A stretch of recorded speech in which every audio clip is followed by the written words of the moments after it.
Big boss house లో final house chief contender task అయితే మొదలైపోయింది. ఈ టాస్క్ లో సంచాలకుడిగా అయితే అవినాష్ వ్యవహరిస్తూ రాగా ఆకాశం పైన కొన్ని టీ షర్ట్స్ అయితే వదులుతూ ఉంటారని ఆ టీ షర్ట్స్ ని ప్రొటెక్ట్ చేసుకోవాలి, లేదంటే చీఫ్ గా తొలగించాలి, అంటే ఆ టీ షర్ట్ ని చింపేయాలి అంటూ బిగ్ బాస్ చెప్పడం జరిగింది.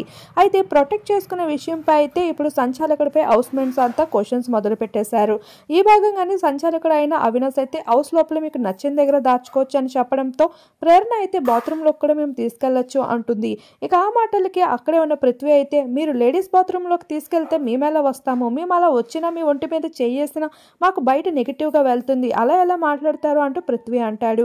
ఆ మాటలకి ఇక్కడే ఉన్న అశ్విని కూడా అదే అంటుంది. మీకేమైనా పిచ్చి పట్టిందా, బాత్రూమ్స్ అంటారేంటి, హౌస్ లోపలికి వెళ్ళడం ఏంటి, అలా చేస్తే ఆట అంతా తారుమారైపోతుంది, ఓడించడం కూడా చాలా కష్టమైపోతుంది అంటూ గట్టిగా మాట్లాడుతుంది. ఇక ఆ మాటలున్న నిఖిల్ అయితే అదే అంటాడు. ఇక అవినాష్ అయితే అంటాడు, ఓరి బాబాయ్ మీరు మాత్రం ఒంటి లోపల మాత్రం పెట్టుకోవడాలు అవన్నీ చేయకండి, ఎందుకంటే మేము మీ బాడీ లోపల చేపట్టలేము, మీ బాడీ పైన టచ్ చేయలేము, దయచేసి అలాంటి ఆటలు ఆడొద్దండి అంటే ఇక్కడ ప్రేరణ అంటుంది, అయితే మీరు ఫిజికల్ అయితే మీతో మేము ఆడగలమా, ఇలా అయితే మీరే అబ్బాయిల్లో ఎవరో ఒకరు చీఫ్ అయిపోతారు, మరి మేమేం అవ్వాలి, మీరు కానీ ఇలాంటి మాటలన్నీ రూల్స్ అన్ని పెడితే మేము అలా చేయలేము, మేము మెంటల్గా స్ట్రాంగ్, మీరైతే ఫిజికల్గా స్ట్రాంగ్, మీతో ఓడించడం కాస్త కష్టమే, మాకు నచ్చినట్లు ఆడతామంటే అవినాష్ మాత్రం కొన్ని రూల్స్ అయితే పెడతాడు, బాత్రూంలోకి మాత్రం ఏ మాత్రం తీసుకొని వెళ్ళి దాయొద్దు అంటూ టీ షర్ట్స్ని